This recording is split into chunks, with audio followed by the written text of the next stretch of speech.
로마서 1장 14절 한 절입니다. 신약성경 239페이지에 있습니다.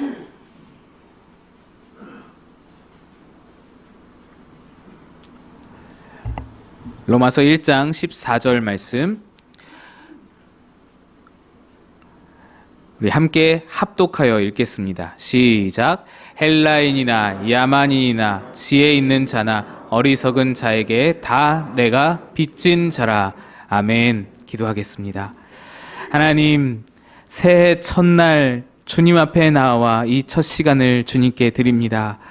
주님께 예배를 드리는 모든 하나님의 백성들, 2023년 한 해 동안 기억하여 주시옵소서.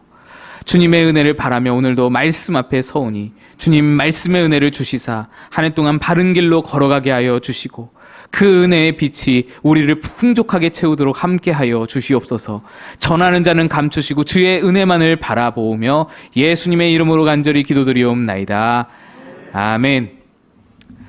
할렐루야. 새해 첫 주일입니다. 우리 주님께서 우리 2023년 한 해도 여러분의 삶과 일터와 가정과 자녀와 모든 건강 위에 크신 평강으로 함께해 주시기를 주님의 이름으로 축복드립니다.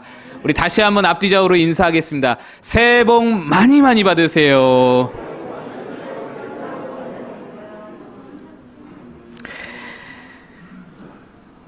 얼마 전에 제가 은행을 찾아간 일이 있습니다. 은행에 대출을 상담받으러 갔었는데 그때 은행원이 저와 상담을 하다가 깜짝 놀라면서 저에게 묻는 말이 있었습니다. 저희 부부처럼 대출이 하나도 없는 가정은 처음 본다라는 겁니다. 그래서 계속 상담을 진행하면서 계속 연거푸 깜짝 놀라는 거예요. 아우, 이런 집은 처음 본다고, 이런 집은 처음 본다고. 제가 그 말을 듣고 한 번에 알아들었습니다. 아니, 자산도 별로 없고 수입도 변변치 않으면서 아니 도대체 이 세상 험난한 세상에 대출 없이 어떻게 살고 있냐, 이런 물음인 것이죠. 당연히 저는 교회에서 사택 제공해 주시니까 뭐 가능한 일인 것인데 제가 그 은행원의 말을 통해서 한 가지 확인할 수 있었던 것이 있습니다. 우리 사는 사회가 이제 빚 없이는 살 수 없는 환경이구나. 우리 사는 사회가 빚 없이는 도저히 살아갈 수 없는 그런 삶이구나. 그래서 2번, 3번 대출을 받다 보니 그 은행원도 대출 없는 사람 처음 본다, 이런 말을 하는 것이죠. 예전에는 그런 말이 많았습니다. 빚지고는 못 산다. 이런 말 많이 하셨죠. 나 빚지고는 못 사는 사람이야. 그런데 이제는 그런 말 하는 사람이 없습니다. 빚 없이는 못 산다라는 말이 오히려 많아지고 있죠. 빚 없이는 살 수가 없다는 겁니다. 빚은 생활의 필수 요소가 되었습니다. 빚을 사용해서 더 많은 이익을 실현할 수도 있게 되었습니다. 빚을 사용해서 더 큰 일을 향하여서 도약할 수도 있는 시대가 되었습니다. 비단 금전적인 부분에서뿐만 아니라 우리 사람과의 관계에서도 빚을 지게 됩니다. 은혜를 얻는 것이죠. 사랑의 빚을 지는 것이죠. 우리 모두 다 부모님을 통해서 빚을 진 자들이지 않습니까? 우리 형제들에게 사랑의 빚을 진 자들이지 않습니까? 이렇게 사람이란 원래 처음부터 모든 부분에서 빚 없이는 살 수 없는 존재인 것입니다. 그런데 이렇게 대부분의 사람들이 당연하게 빚을 지고 빚 없이는 살 수 없는 그런 삶이 되어서인지는 잘 모르겠지만 빚을 지고도 베푼 자에 대한 감사한 마음이라든지 빚을 갚아야 한다는 부담감이 점점 줄어드는 경향성을 조금 느끼게 됩니다. 옛날에 빚지고는 못 산다 이런 분들이 많을 때는, 그런 시절에는 누군가에게 빚을 지게 되면은 좀처럼 마음을 놓지 못하고 당장 내가 어렵더라도 수입이 조금이라도 생기면은 어쨌든 그 수입을 쪼개가지고 빚을 먼저 갚아야 된다는 마음, 그런 마음들을 제가 본 적이 있습니다. 혹시라도 채무 이행이 조금 늦어질 때면은 한없이 송구한 마음을 가지고 어떻게든 그 송구한 마음을 표현하려고 애쓰고 너무너무 미안하다고 그렇게 표현했던 그런 마음들을 제가 본 기억이 있었는데, 이제는 좀 분위기가 좀 달라진 거 아닌가. 심지어 제가 이런 말을 들었는데, 친구에게 돈을 빌려놓고는 갚을 생각은 전혀 하지 않으면서 해외로 여행을 다닌다는 거예요. 명품 무슨 그 액세서리들을 산다라는 거예요. 그런 거는 그거를 또 비밀리에 혼자서만 간직하는 게 아니라 그걸 샀다고 자랑하면서 SNS에 막 올린다라는 거예요. 그런 이야기를 들은 적이 있습니다. 저 같은 사람 생각에는 어떻게 그럴 정신이 있는가, 어떻게 그럴 수가 있는가 싶은데 그들 생각은 완전 다르다는 거예요. 친구가 갚으라고 재촉을 하면 아니 뭐 이런 푼돈 가지고 뭐 그렇게 대단하다고 유세를 떠냐고, 갚으면 되지 않냐고 오히려 신경질을 내는가 하면, 또 뒤돌아서는 다른 사람들에게는 돈은 쓰는 사람이 임자지 뭐 이런 말도 한다라는 것입니다. 전혀 갚을 생각이 없는 겁니다. 이러한 태도는 빚진 자의 태도라고 할 수 없습니다. 빚진 자라고 해서 우리가 막 위축되고 굽신거리고 뭐 그럴 필요는 없겠죠. 그러나 항상 마음 한편에 책임감, 부담감 이런 것조차 다 떨쳐버리고 그냥 뻔뻔하게 사는 것은 너무 염치 없는 것이죠. 부모님께 받은 은혜를 다 갚을 수는 없어도 항상 마음 한켠에 생각이 있어야 하는 것이잖아요. 책임을 다해야 하는 것이, 그것이 인간의 도리이잖아요. 우리가 빚진 자로서 늘 책임감과 부담감을 가지고 사는 것이 도리이고 참된 마음가짐일 것입니다.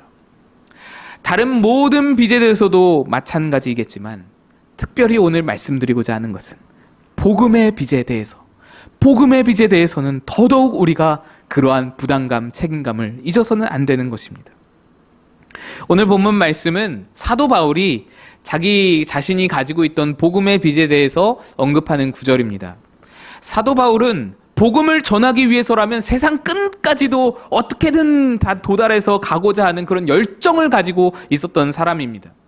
성령 강림 사건 이후로 100년도 채 되기 전에 유다 지역뿐만 아니라 이스라엘 지역뿐만 아니라 지금의 터키 지역, 그 넓은 땅, 그리고 그리스 지역, 그리고 로마, 이탈리아 지역까지도 복음이 막 편만하게 전하여진 까닭에는 여러 가지 요인들, 여러 가지 그 초대교회의 열심들이 있을 수 있겠지만 그 중에서도 당연 큰 비중을 차지한다 할 수 있는 것은 바로 바울의 역할, 바울의 그 모든 열심이 있었기 때문에 그 모든 복음의 전파가 있을 수 있었음을 부인할 수가 없습니다.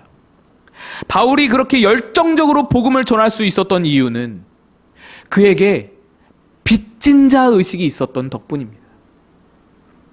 빚진 자의 마음이 사명감을 불어넣었고 빚진 자의 마음이 그에게 열정을 불어넣었습니다. 게다가 그가 진 빚은 생명의 빚이었습니다.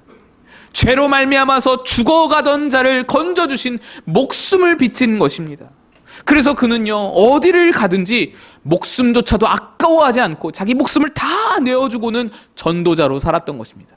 목숨의 빚진 자로서 그 빚진 자의 책임감과 부담감을 늘 간직하고 살았던 것입니다. 바울의 사역의 근간이 빚진 자 마음이다라고 해도 과언이 아닌 것입니다. 그런데 오늘 본문에 한 가지 좀 이상한 것이 있습니다. 바울은 예수 그리스도께 말할 수 없는 은혜를 받은 자였죠. 빚진 자였죠. 그래서 그는 내가 나된 것은 하나님의 은혜로 된 것이다 라고 고백을 합니다. 다시 말하면 바울은 예수님께, 하나님께 빚진 자예요. 다메섹 도상에서 그를 만나주셔서 그를 변화시킨 분도 예수님이었습니다. 그래서 바울이 빚진 자라면 그 빚을 예수님께 갚아야 함이 마땅합니다. 그런데 오늘 본문 말씀에 바울이 무엇라고 말하나요? 14절 보시면 헬라인이나 야만인이나 지혜 있는 자나 어리석은 자나 다 내가 빚진 자라. 그들에게 내가 빚졌다라고 말합니다. 바울은 예수님에게 빚졌다고 말하지 않고 사람들에게 빚졌다고 말하는 것입니다. 아니, 은혜는 예수님께 받아놓고는 왜 사람들에게 빚졌다고 말을 할까요? 예수님에게 빚을 갚는다고 하지 않고 왜 내가 사람들에게 빚을 갚을 거야 라고 말을 하고 있을까요? 그 이유가 이렇습니다.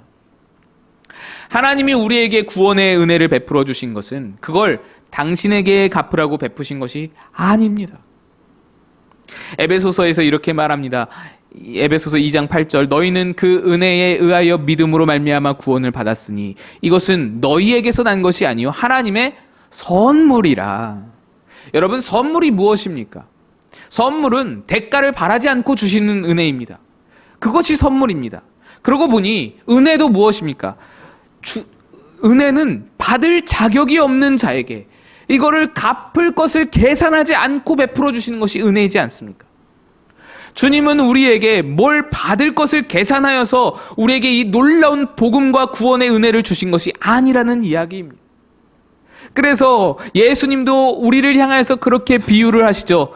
우리는 1만 달란트를 탕감받은 자이다.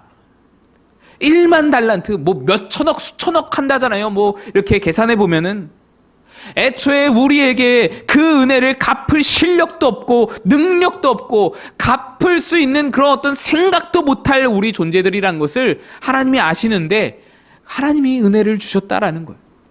하나님이 갚기를 요구하지도 않으신다라는, 탕감해 주셨다라는 겁니다. 그러면은 바울은 왜 자기를 빚진 자로 인식합니까? 하나님이 공짜로 선물을 주셨다는데, 하나님이 갚을 것을 요구하지도 않으신다는데 왜 빚진 자의 마음으로 바울이 살아갑니까? 여기서 우리가 잘 알아야 하는 것이, 복음의 빚이라는 것은 주신 분에게 갚는 것이 아니라는 겁니다. 세상의 빚은 주신 분에게 갚아야 하는 것이 마땅하지만, 복음의 빚은, 예수가 주신 사랑의 빚은 주신 분이 아니라 다른 사람에게 갚아야 하는 것이 성경적 원리라는 것입니다. 예수님께서 이렇게 말씀했습니다. 마태복음 28장 19절에 그러므로 너희는 가서 모든 민족을 제자로 삼아 아버지와 아들과 성령의 이름으로 세례를 베풀고, 예수님께서는 이 말씀을 승천하시기 직전에 제자들을 모아두고서 말씀하셨습니다. 예수님이 그때 당시에 그때까지 공생이 끝날 때까지 세우신 제자들은 고작 12명이었습니다. 그마저도 한 명은 배신하고 죽어버렸습니다. 예수님이 승천하실 때 이 자리에 모였던 사람은 제자들 더하기 많은 사람들이 모였는데 여자와 아이들 다 합치면 500명 정도 되었습니다. 그런데 아무리 500명이 꽤 많다 할지라도 모든 민족을 제자로 삼는 데에는 턱없이 부족한 것이죠. 예수님이 500명을 두고서 모든 민족을 제자로 삼아라, 이거는 좀 너무 무리되는 일이 아닌가. 그런데 성경적인 빚갚기 원리에 의하면 이것이 가능하다라는 것입니다. 내가 일생 동안 내가 할 일은 빚진 자의 심령으로 내게 있는 몇 명, 내 앞에 주어진 사람들에게 그들을 제자로 삼는 일에 열심을 다하면 된다라는 것. 그러면 그들이 또한 빚진 자가 되어서 그들이 또한 다른 사람들을 제자 삼고 또 그들이 또다시 제자를 삼으면서 그렇게 퍼지고 퍼져가는 것, 그것이 바로 예수님이 말씀하신 원리라는 것입니다. 지금은 비록 모든 민족을 제자 삼는 것, 500명의 눈에는 아득해 보이죠. 아니, 어떻게 그게 가능해? 그게 불가능한 일처럼 보이겠지만, 너희 모두가, 500명 모두가 빚진 자의 마음으로 살아가면 어느 순간 제자를 삼고 그들 또한 빚진 자로 살아서 이 세대를 지나고 또 세대가 지나다 보면 어느새 모든 민족이 제자 삼게 되어서 그들이 세례를 받고 예수님께서 분부하신 모든 것을 가르쳐 지키게 될 것이다. 이 말씀을 예수님이 하신 것이라는 말입니다. 그래서 바울도 헬라인이나 야만인이나 지혜 있는 자나 어리석은 자에게 다 내가 빚진 자라, 내가 사람들에게 빚을 졌다라고 말하는 겁니다. 예수님이 아니라 사람들에게 빚을 졌다. 그런데 여기서 놀라운 일이 일어났습니다. 정말로 예수님이 말씀하신 대로 모든 민족에게 복음이 전해진 것입니다. 예수님 말씀하신 대로 이 복음을 듣는 자마다 진짜로 빚진 자로 살아서 어떻게든지 이 복음을 누군가에게 나누어주는 삶을 살아서 점점 그것이 전해지고 왕성해지더니 결국에는 땅끝까지 복음이 전파되었고, 결국에는 우리 극동의 작은 나라 우리에게까지도 복음이 전해졌다라는 것입니다. 그렇게 수많은 우리의 믿음의 선조들이 눈물로 희생으로 헌신으로 복음에 대해 빚진 자로 살아왔기에, 그 덕분에 오늘 우리도 이렇게 멋지게 점잖게 은혜 가운데 복을 누리며 신년 첫 예배를 드릴 수 있는 것입니다. 그것이 아니었다면 여러분, 우리가 지금 어디 있을까요? 1월 1일 첫 이 날에 어디 있을까요? 어디 점집 기웃거리지 않을까요? 뭐라도 조금 좋은 말 한번 들으려고 돈을 풍성히 드리면서 그렇게 노력하고 애쓰고 있지 않을까요? 뭐 부적 하나 좀 잘 받으려고 좀 돈을 막 드리면서 그러고 있지 않을까요? 우리 교회도 마찬가지입니다. 우리 교회도 많은 분들의 헌신이 있었기에 설립될 수 있었습니다. 특별히 박종철 목사님께 우리는 참 빚진 자입니다. 박 목사님의 따스한 사랑과 헌신이 있었기 덕분에 우리 교회가 이만큼 자라올 수 있었던 것입니다. 그러면 우리가 그 빚을 어떻게 갚을 수 있을까요? 박 목사님께 잘 대접하고 박 목사님께 좋은 선물 드리고 맛있는 거 사드리고 그렇게 하면 갚아지는 것일까요? 물론 목사님께도 잘해야겠죠. 목사님께 잘해야 합니다. 하지만 그건 성경적인 방식은 아닙니다. 성경적인 빚 갚기의 원리는 박 목사님께 받은 것을 박 목사님께 갚는 것이 아니라 박 목사님께 받은 것을 우리보다 더 낮은 자에게 흘려보내는 방향으로, 더 낮은 곳에 교회를 세워나가는 방향으로 빚을 갚아야 하는 것입니다. 생각해보면 우리 교회뿐만 아니라 우리 한국 교회 전체가 다 수많은 자들의 눈물과 희생과 땀과 피로 헌신 덕분에 세워질 수 있었습니다. 우리 마고 꿈꾸는 교회만 해도 우리 교회의 뿌리를 거슬러 60년, 70년, 100년 거슬러 올라가다 보면 수많은 미국과 유럽 등지의 선교사님들께서 이 땅을 위해서 헌신해 주셨던 것 덕분에 지금 한국 교회가 세워지고 지금 우리 교회도 이렇게 예배를 드릴 수 있는 것입니다. 우리가 그 빚을 어떻게 갚을 수 있을까요? 그 선교사님들 다 돌아가셨는데 어떻게 해야 할까요? 우리가 복음의 빚을 갚는 방법은 복음의 불모지를 향하여서 우리도 해외 각국에 있는 복음의 불모지들을 향해서 마음을 열고 교회를 세워가는 방향으로 그렇게 나아가야 빚을 갚는 것입니다. 우리 교회는 올해로 5년 차를 맞이합니다. 5년이면 5살이면 이제 빚을 상환해야 할 때가 온 것이죠. 그래서 저는 기도하고 있습니다. 앞으로 10주년이 될 때까지 한 6여 년 동안에 국내에는 시골 지방의 어려운 곳에 교회 한 곳 세울 수 있었으면 좋겠다. 해외에도 선교센터 한 곳 세울 수 있었으면 좋겠다. 이러한 목표를 두고서 간절히 기도하고 있습니다. 이게 당장에 될 수 있는 일이란 거, 될 수 없는 일이란 거 저도 잘 알고 있습니다. 하지만 우리 모두가 같은 목표를 가지고 함께 기도하고 함께 애쓰다 보면 언젠가는 우리가 받기만 하는 교회가 아니라, 지금도 물론 작은 것들을 나누고 있는 교회이지만 더 큰 것들을 진짜로 빚 갚는 교회로 설 수 있게 되지 않을까. 교회를 세울 수 없으면 뭐 리모델링이라도 좋고, 그것도 안 되면 내부 수리 정도라도 좋고, 시골의 예배당 중에는 비만 오면은 비가 새는 지붕이, 그런 지붕을 가진 예배당이 그렇게 많다는데 그런 지붕이라도 고쳐줄 수 있다면 참 좋겠다. 빚진 자의 심정을 잃어버리지 않고, 빚진 자의 마음을 잃어버리지 않고 뭐라도 해야 한다라는 마음을 가지고 기도하고 있는 것입니다. 물론 우리 교회 형편상 부담이 되는 것이 사실입니다. 아직 예배당도 없어서 임대료가 엄청나게 들어가는데 무슨 교회를 세우는 꿈을 꾸는지 잘 이해가 안 되시는 분들도 있을 수 있습니다.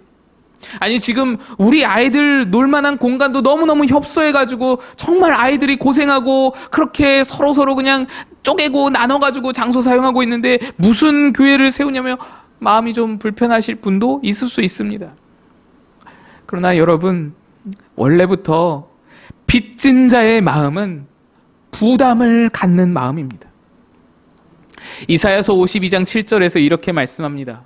좋은 소식을 전하며 평화를 공포하며 복된 좋은 소식을 가져오며 구원을 공포하며 시온을 향하여 이르기를 내 하나님이 통치하신다 하는 자의 산을 넘는 발이 어찌 그리 아름다운가. 좋은 소식 하는데 이건 곧 복음을 말하죠. 그러니까 복음을 들고 산을 넘는 자의 발이 아름답다라는 것입니다.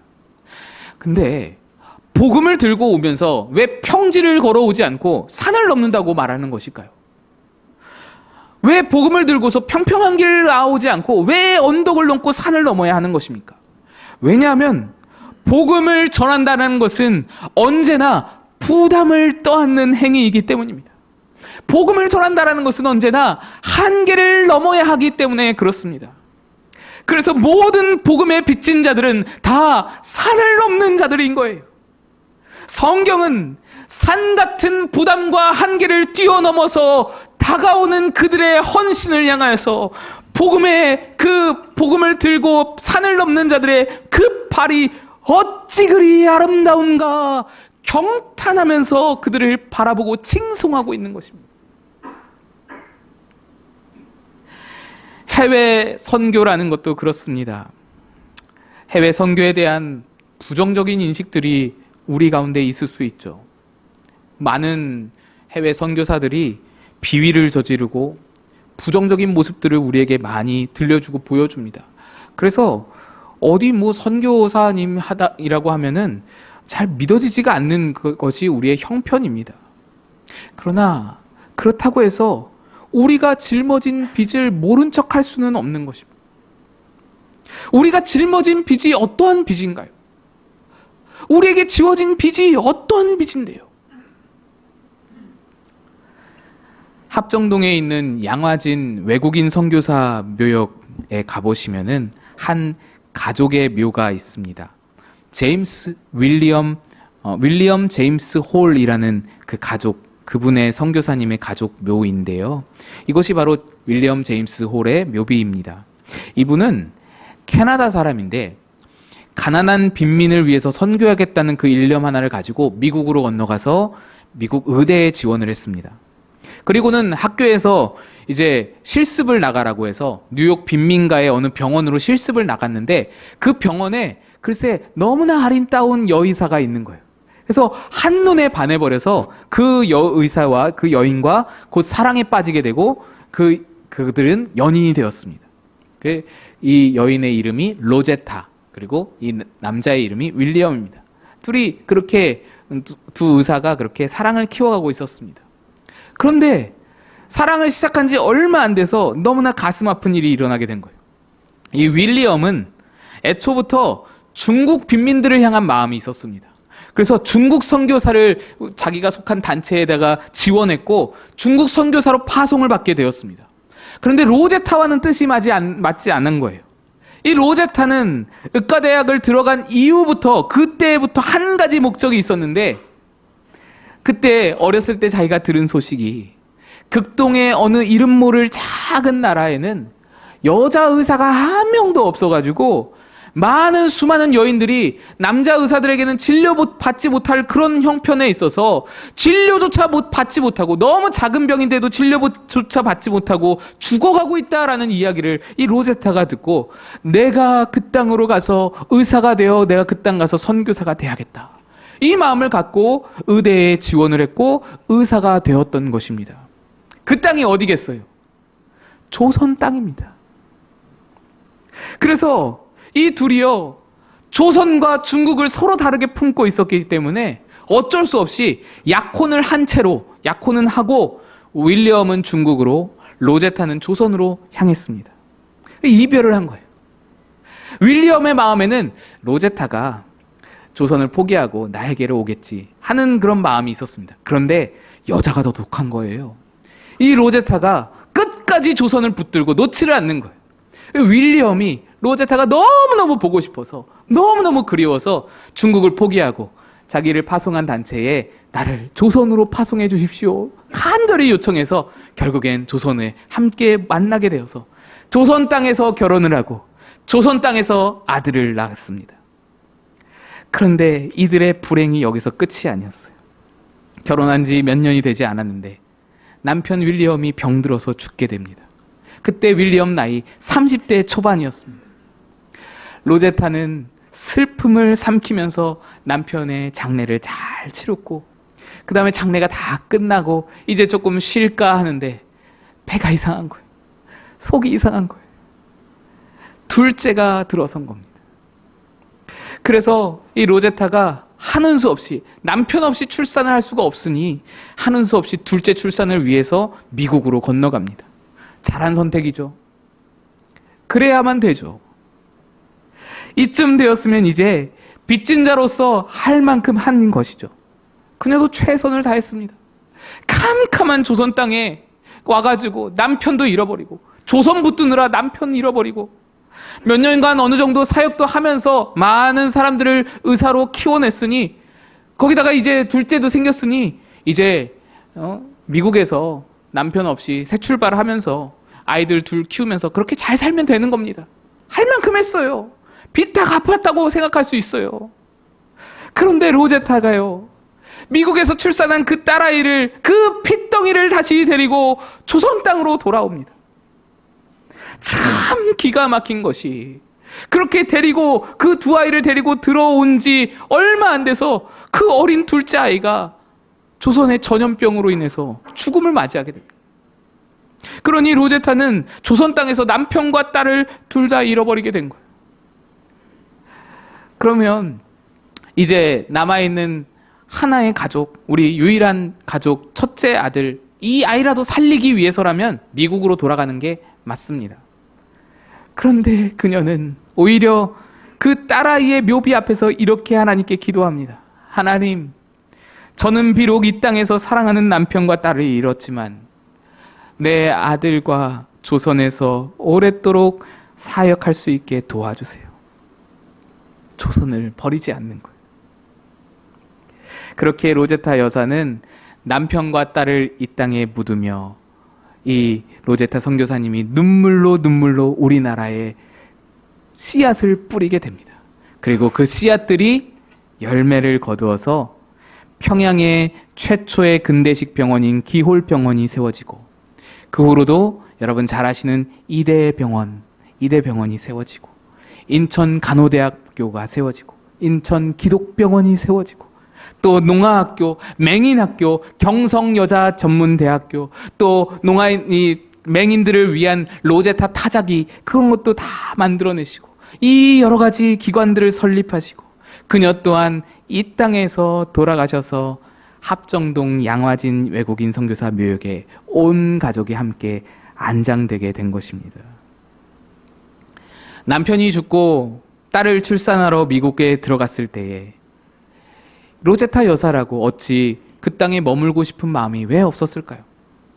미국이 훨씬 좋은데, 아이들 키우기 훨씬 좋은 환경인데, 연약한 여성이고 과부가 되었는데, 핏덩이가 딸렸는데, 그런데도 그녀를 이 조선 땅, 척박한 조선 땅으로 돌아오게 한 마음이 무엇이겠습니까? 그게 바로 빚진 자의 심정, 빚진 자의 책임감과 부담감입니다. 복음의 빚이 그녀를 머물러 있지 못하게 하는 겁니다. 이 땅에서 사랑하는 딸이 죽었을 때에도 다 포기하고 다 내려놓고 그렇게 그냥 내가 할 수 있는 건 다 했다고 그러면서 절망하면서 낙심하면서 미국으로 돌아갈 수 있었는데 왜 그대로 이 땅에 머물렀나요? 빚진 자의 마음인 겁니다. 아이를 데리고 살다가 동학농민운동이 일어나가지고 이리저리 피난 다니면서 그 전쟁들, 그 싸움터를 피해가지고 그냥 도망 다니고 그렇게 이주해 다녔어야만 했는데 그 고생을 왜 하면서도 미국으로 돌아갈 생각을 왜 하지 않나요? 빚진 자의 심령, 빚진 자의 마음입니다. 그런데 여러분, 합정동 양화진 선교사 묘역에 가보시면 이러한 눈물 없이 듣지 못할 그런 빚진 자들의 이야기가 수두룩백백하다는 거예요. 묘비마다 사연 없는 묘비가 없고, 묘비마다 빚진 자의 그 아름다운 희생의 이야기가 가득 넘치는 거예요. 여러분, 우리가 이 많은 빚을 어찌 모른 채 할 수 있을까요? 이 많은 희생을 우리가 어떻게 모른 척 할 수 있을까요? 나만 잘 먹고 잘 산다고 된다고 어떻게 그렇게 그냥 덮어버릴 수 있을까요? 이렇게 아깝게 사그라진 목숨들 어떻게 지나칠 수 있을까요? 외국인 묘역에 가보면은 어린아이의 묘역이라고 있습니다. 거기는 1년도 안 된 아이들이 죽은 묘역이에요. 거기에 가보면 출생일과 사망일이 같은 아이들이 얼마나 많은지 모릅니다. 출생일과 사망일이 3개월, 2개월 차이, 그런 아이들이 굉장히 많습니다. 이름도 없어요. 그냥 아버지 성만 딱 박혀있고 영화, 인펀트라는 영화만 딱 있습니다. 묘비에 아무 글씨도 없이 그냥 아버지 성만 하나 붙어 있습니다. 그 아이들이 여기서 피를 흘리고 죽어갔는데 우리가 어찌 그것들을 그냥 옛날 일이라고 지나쳐버릴 수 있느냐 말입니까? 우린 외면할 수 없는 거예요. 우리도 어쩔 수 없이 복음의 빚진 자로서 그 빚을 짊어진 채 살아가야 하는 것입니다. 여러분, 2023년 한 해 여러분의 이웃들에게 빚진 자의 마음으로 다가가시기를 축복합니다. 여러분의 친지들과 친구들에게 이 빚진 자의 심령으로 사랑을 나눌 수 있었으면 좋겠습니다. 이 땅은요, 참 캄캄하고 어둡습니다.